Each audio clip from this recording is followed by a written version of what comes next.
Once upon a midnight dreary, while I pondered weak and weary over many a quaint and curious volume of forgotten lore, while I nodded, nearly napping, suddenly there came a tapping, as of some one gently rapping at my chamber door.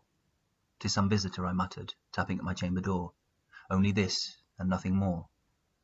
Now distinctly I remember, it was in the bleak December, and each separate dying ember wrote its ghost upon the floor.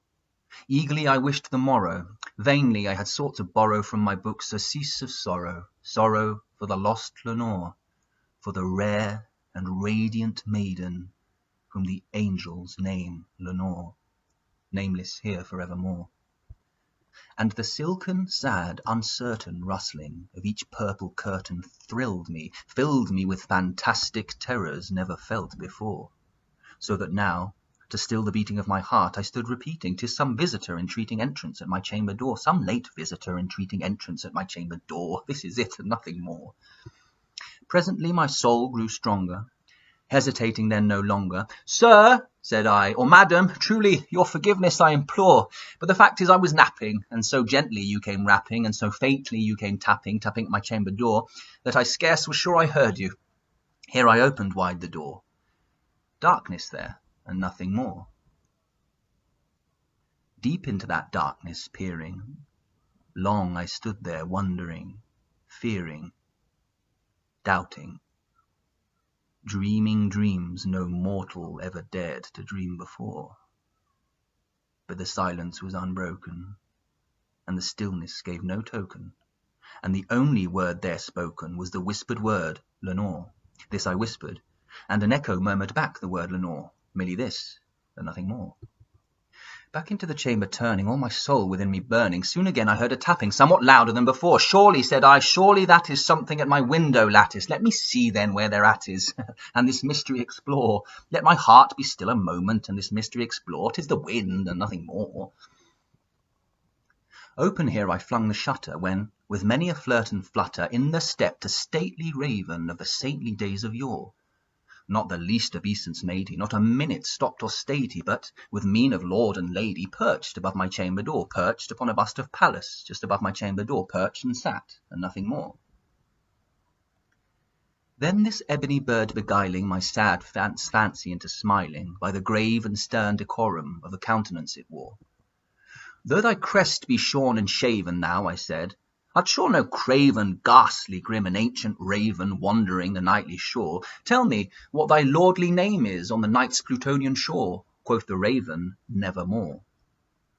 Much I marvelled this ungainly fowl to hear discourse so plainly, though its answer little meaning, little relevance bore. For we cannot help agreeing that no living human being ever yet was blessed with seeing bird above his chamber door, bird or beast upon the sculpted bust above his chamber door, with such a name as Nevermore. But the raven, sitting lonely on the placid bust, spoke only that one word, as if his soul in that one word he did outpour. Nothing farther then he uttered, not a feather then he fluttered, till I scarcely more than muttered, "Other friends have flown before, on the morrow he will leave me, as my hopes have flown before." Then the bird said, "Nevermore." Startled at the stillness broken by reply so aptly spoken, "Doubtless," said I, "what it utters is its only stock and store, caught from some unhappy master, whom unmerciful disaster followed fast and followed faster, till his songs one burden bore, till the dirges of his hope that melancholy burden bore, of never, nevermore." But the raven, still beguiling all my fancy into smiling, straight I wheeled a cushioned seat in front of bird and bust and door. Then, upon the velvet sinking, I betook myself to linking fancy unto fancy, thinking what this ominous bird of yore, what this grim, ungainly, ghastly, gaunt, and ominous bird of yore meant in croaking "Nevermore." This I sat engaged in guessing, but no syllable expressing to the fowl whose fiery eyes now burnt into my bosom's core. This and more I sat divining, with my head at ease reclining on the cushion's velvet lining that the lamplight gloated over, but whose velvet lining with the lamplight gloating over, she shall press, nevermore.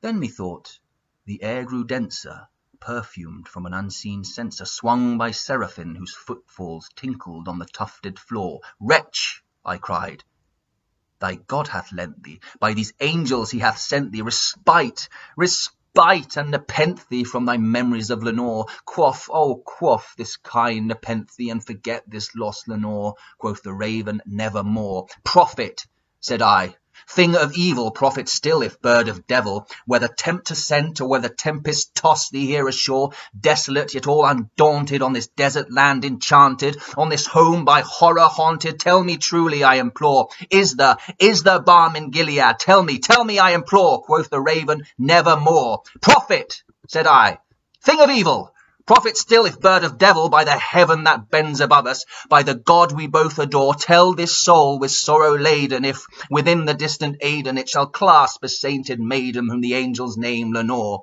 Clasp a rare and radiant maiden whom the angels name Lenore. Quoth the raven, nevermore.